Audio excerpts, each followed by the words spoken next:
So just checking to see if we're on and that's all good. Not yet. Not yet. Oh no. Let's see if we're on here. There we go. Yeah, we are. That's wonderful. Hi. All right. Welcome to our Monday. I hope you all had a nice weekend. It was Valentine's Day weekend, I guess. So hopefully you were able to spend it with someone you love. I don't really do a lot of celebrating of Valentine's Day. It's kind of a Jewish thing, but not to celebrate it. But we do. I was given chocolate. This week we embark on a Torah portion called Terumah, still in the book of Exodus. It's there's a fascinating idea, many ideas in this parsha, but the one I want to touch upon today is kind of how we can approach this week, and that is with Terumah, which are gifts. They are the gifts that the Israelites brought to God to make the tabernacle and to make all of the accoutrements that went into the tent of meeting and the Mishkan. And it starts off with a very strange line. It says, Vayikhu li Terumah. Vayikhu, from lokeach, which means to take. Typically you'd say, bring me gifts. But this says, Vayikhu li Terumah. Take for me or to me, take to me gifts, Terumah. Or take for me gifts. Vayikhu li. Li is for me, to me. So where do we take these gifts from? Now, these gifts are voluntary gifts. It says, if your heart so moves you, take for me gifts, if your heart so moves you. So these are gifts that are voluntarily given, taken. And they're taken from us, right? It's our gold, our silver, our linen, our silk, our lapis lazuli, is that what it is? All of that is taken and brought to God. So in the Midrash, they talk about the idea that what was given to us by God was a good doctrine, and we shouldn't forsake this. And they make that comparison because when someone gives a gift, typically we think of the gift as something that we lose and someone else gains. And maybe that's why the wording is take. You take from yourself and you give to another person, or you give to God in this particular case. And the Midrash is trying to distinguish between those things that we take and give and material objects, which is interesting because they literally are talking about material objects here in the Torah portion. But it seems the rabbis want to kind of make a distinction between, and it does this in both in the Midrash Rabbah and in one other Midrash I looked at, the Buber. And it basically said, there's a difference between the kind of gift we're giving and a regular gift that you would give to a person. So the example they give is these two people are in the field. One of them has gold, the other has silver. They decide that they would give those gifts to each other. So the one who, let's say I had the gold and I give it to this other person, I no longer have the gold. I give it up. That person had the silver, they give it to me, I now have the silver. They have the gold. It's switched places. And once it's given, you no longer have it, which is different than anything that's found with the Torah. Because it says it's different in Torah study. If I know a tractate, and then you and I sit and we study it together, and thereby you gain the knowledge, it doesn't mean I lose the knowledge. You gain the knowledge. I've taken from what's in me, and I have given it. That's what giving from your heart is. It's giving something to someone else that you have so that they benefit, and it doesn't take away from you. That's the kind of gift we're talking about. And indeed, when one gives a gift to another, they receive in return love, admiration, thanks, and you feel good when you give someone a gift. But this kind of gift that we're talking about are the gifts that come from inside of the soul, the gifts that we give of our humanity, the gifts we give from inside of ourselves to others. I've always thought of it, it's like the Torah study, but I always think of it as a candle and a light. One candle is going to burn down, but as that candle is lit and you look at the size of the flame, it could light 1,000 candles, and the flame on the one that has lit those other candles is not diminished. That, to me, is what we're talking about when we say, take from inside of yourselves your gifts and bring those into the world. You don't lose anything by taking the gifts inside of yourself and giving them to others. And however you would do that, that's up to you to decide, what are your gifts? What are the things that you can give to others? How can, if you give those things to others, how will that make you feel? And this idea that as we give gifts from ourselves, as we take gifts from our world, or it's as we take what is in our world and we give it to others, that is a terumah. It's interesting. It's not a matana. It's not a gift like, I'm going to give you a present. This terumah is something deeper. It's something that's from inside of you, and it is kind of taken from the whole you.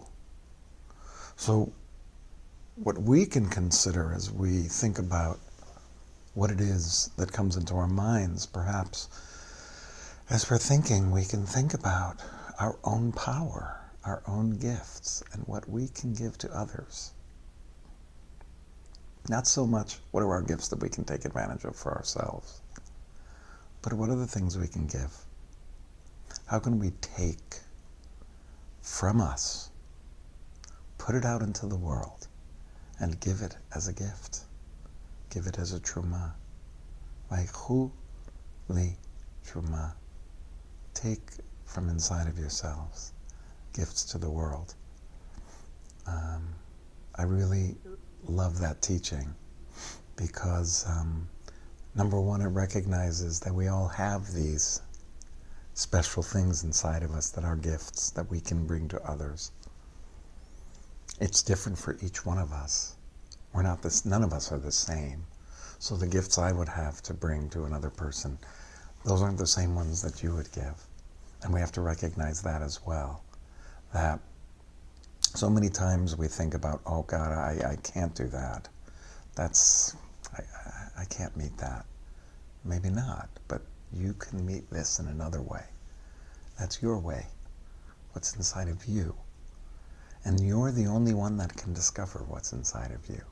You're the only one that truly can know what of your being you can bring and give to others. And that's part of our whole exploration, is who are we? What's the truth of who we are? How can we be loving towards ourselves so that we can discover these secrets that help us live a more fulfilling life? Okay. With all that in mind, we're going to head now into our quiet time and just find yourself in a comfortable position that's as strong as you can be, yet as relaxed as you can be at the same time, and I know we're ready to begin because I'm feeling that yawning sensation.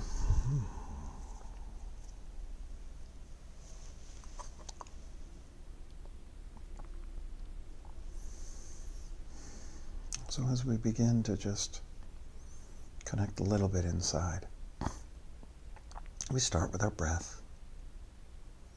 And we're just observing it, we're just noticing it. We're not trying to do any kind of special breathing. Although, as we're breathing through, you might notice how cold the air comes in and how warm the air goes out.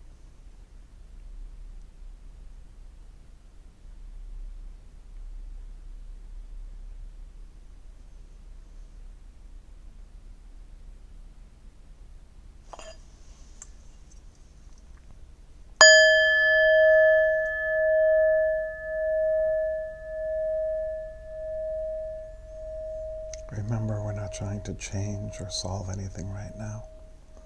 We're in observance mode, we're in notice mode. We're just allowing things to be as they are for now. If we discover we have to make changes, we'll make the changes. But this time is for discovery and understanding ourselves and noticing. And we can do that best with centering ourselves, finding that breath that's in the center of our bodies. It kind of goes out from there.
I'm sure that your thoughts have already taken you far.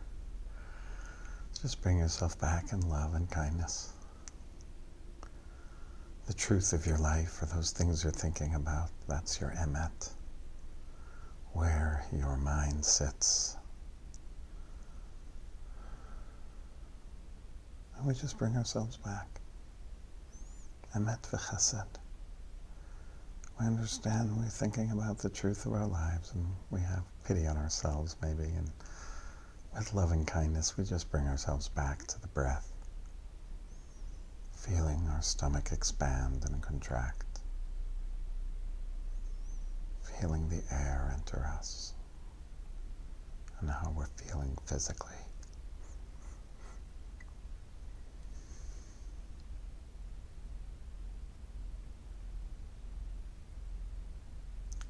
If you're feeling stress and tension in an area of your body, try to breathe into that area.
As we get ready to close in our last several minutes together, we ask for two feelings.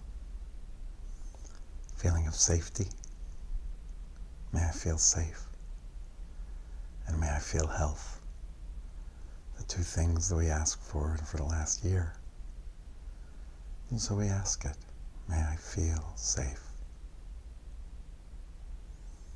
May I feel health. May I feel health and safety. May I feel safe. May I feel health.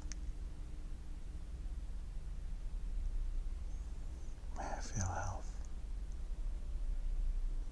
May I feel safe. May I feel healthy and safe.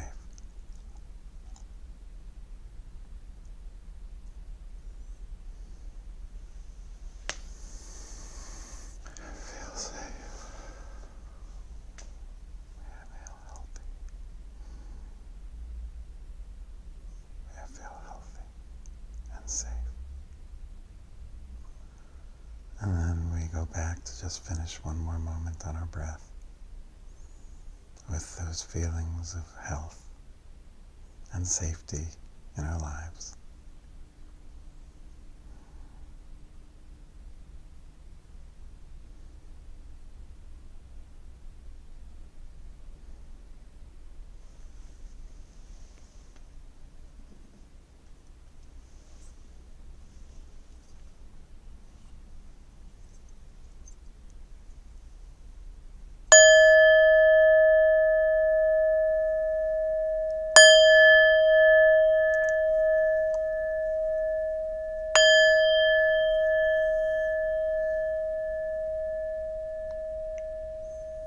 With those three bells, I want to thank you for joining me today on our meditation. I hope you could find some stillness and peace.